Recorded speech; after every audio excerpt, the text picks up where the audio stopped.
Matt Rouch competed in the Vertex Musical Championships and won Best in Class for his performance.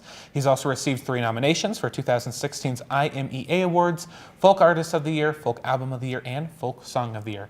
Matt was a top 5 finalist in the Indaba Music Featured Artist Series as well. So please welcome to the show, Matt Rouch. How are you today, sir? Good. How are you guys? Good. Thank you so much for coming on. Absolutely. Thanks for having me. So I listed all these awards and all these great things you've done. What do they all mean, though? What is all these awards? They're just to be able to keep playing music.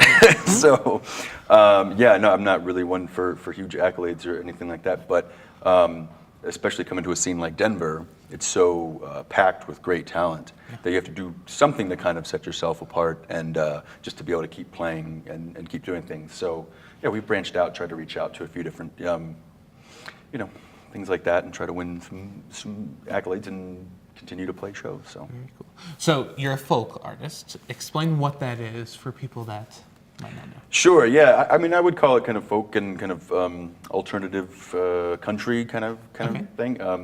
I think it's a mix of me personally. It's a mix of all old country stars from the '60s and '70s, and then with all the great modern kind of indie stuff now. But and it's so broad now. Folk is across the board very different for a lot of bands. For me, it's just kind of simple songs, kind of honest lyrics. I was really drawn to folk music because it seemed like one of the purest forms of music. It's all about the full range of human emotions, and so that's what it means to me. But so, who are the influences on your music? You mentioned this alternative country, but are there some? Do you go more to the old school stuff, or? Yeah, it's kind of a mix. Like I'm a big Hank Williams fan, and Johnny Cash, and Loretta Lynn, and all those old timers are phenomenal. And then modern day, one of my bigger influences probably the Decemberists, Milk Carton Kids, Iron and Wine, things like that. But I love all kinds of music. So and I play in a band with a lot of people with diverse musical tastes. So we kind of blend kind of everybody's styles together. So.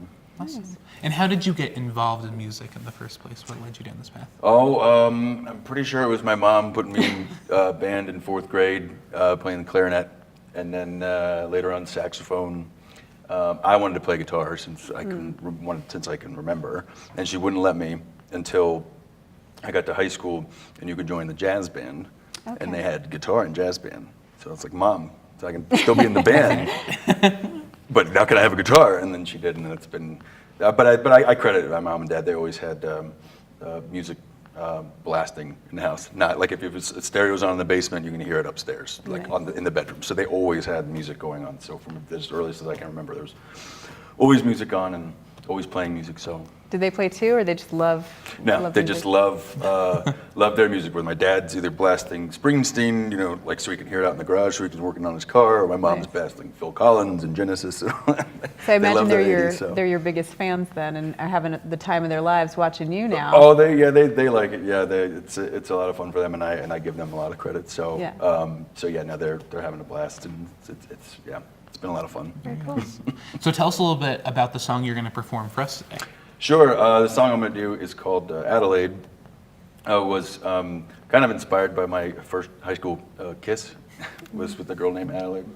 And it's kind of imagining if we gotten together, it was kind of like a short-term high school thing, but if it would have lasted, it was kind of like a reimagining of what might have happened.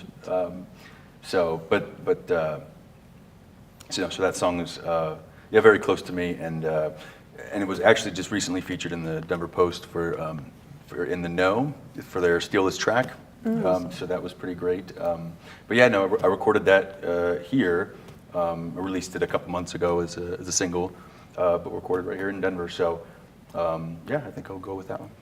Has the original Adelaide, has she heard this song? I don't think so. I haven't talked to her in a long time. So she probably wouldn't love it. Or she might say like, "Why is it so sad?"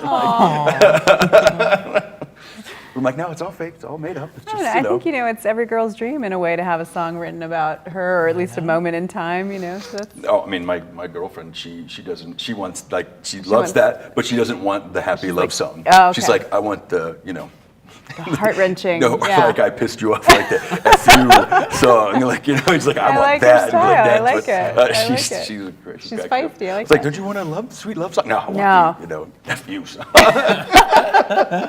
She's like, that's me. I did that to him. It's like, okay, well, I hope that doesn't happen. Yeah, I don't yeah. want to be writing that kind of a song about you. But. Do you find that a lot of real life is what informs the songs that you write? Yeah, it's a lot of that, and I personally don't have that many interesting, amazing encounters every day. So a lot of them are taking events that have some potential, maybe, and then Gotcha. adding on, just kind of like Adelaide and all these things. You're like, well, what if this happened? Yeah. Like a couple songs that were inspired by real events, but they're very, very boring. So it's like, so what if it wasn't? What if something great happened? Reimagining, So yeah. So that's kind of my approach.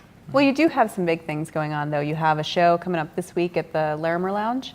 Yes. And then you'll be playing at the Bluebird down the road? Yes. So that's a big deal. Yeah, no, that's very exciting. Larimer Lounge is our first headlining show in Denver, and I've been playing here a year and a half, so we're making progress with the band. And then, I got asked to join a few dates with a band from Netherlands called Mipso, and this other band called Gypsy Moon, and they're these kind of similar alternative country folk bands, but they're doing 3 dates around the, greater Denver area, and one of them's at the Bluebird.